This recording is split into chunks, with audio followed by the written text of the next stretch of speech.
នៅលើគណនី Facebook ផ្លូវការរបស់ឯកឧត្តមនួន ផារ៉ាត់បានផុសវីដេអូមួយនឹងអមដោយសំណេរយ៉ាងដូចនេះថាបងប្អូនបានឃើញវីដេអូនេះហើយបាននាំគ្នាសួរខ្ញុំថាតើសម្ដេចធិបតីបានណែនាំខ្ញុំលើការងារអ្វីខ្លះជាការពិតសម្ដេចលោកពិតជាបានហៅខ្ញុំទៅណែនាំលើការងារសំខាន់ៗមួយចំនួនពិតមែនមួយលោកបានណែនាំឲ្យបន្តការយកចិត្តទុកដាក់លើការងារការពារធនធានធម្មជាតិជាពិសេសនៅតំបន់ជុំវិញបឹងទន្លេសាបនិងតំបន់ព្រៃឡង់ពីរលោកបានណែនាំឲ្យបន្តប្រឹងប្រែងលើកកម្ពស់ជីវភាពបងប្អូនប្រជាពលរដ្ឋនៅក្នុងខេត្តហើយសម្ដេចបានមានប្រសាសន៍ថាលោកនឹងបន្តជំរុញឲ្យសួនកសិឧស្សាហកម្មកែច្នៃស្វាយចន្ទីលេចចេញជារូបរាងក្នុងពេលយ៉ាងឆាប់ខាងមុខនេះដើម្បីជួយដល់ជីវភាពបងប្អូនប្រជាកសិករដែលប្រកបរបរដាំដុះដំណាំស្វាយចន្ទី3លោកបានណែនាំឲ្យបន្តតាមដានការងារដែលសម្ដេចបានសន្យាជាមួយបងប្អូនប្រជាពលរដ្ឋនៅពេលដែលសម្ដេចអញ្ជើញមកកាន់ខេត្តកំពង់ធំផ្ទាល់នាពេលកន្លងមកហើយសម្ដេចបានមានប្រសាសន៍ថាអ្វីដែលសម្ដេចបានសន្យានោះសម្ដេចបានធ្វើជូនបងប្អូនប្រជាពលរដ្ឋជិត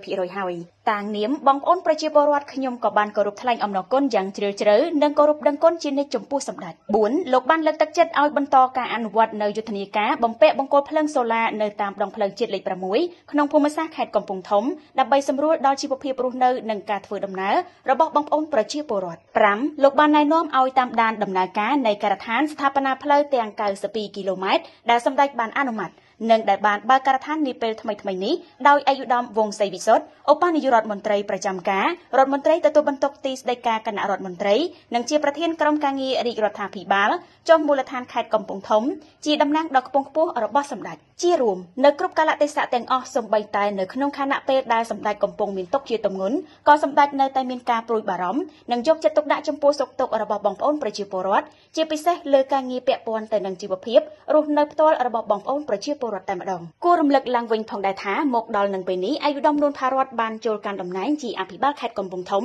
ត្រឹមតែរយៈពេល9ខែប៉ុណ្ណោះតាមព្រះរាជក្រឹត្យរបស់ព្រះបរមនាថនរោត្តមសីហមុនីជំនួសឯកឧត្តមងួនរតនាដែលត្រូវតែងតាំងតួនាទីថ្មីជារដ្ឋលេខាធិការក្រសួងមហាផ្ទៃតែលោកបានសម្រេចការងារសំខាន់ៗនិងបានដោះស្រាយវិវាទដ៏រ៉ាំរ៉ៃជាច្រើននៅក្នុងខេត្តគួរឲ្យមោទនៈផងដែរ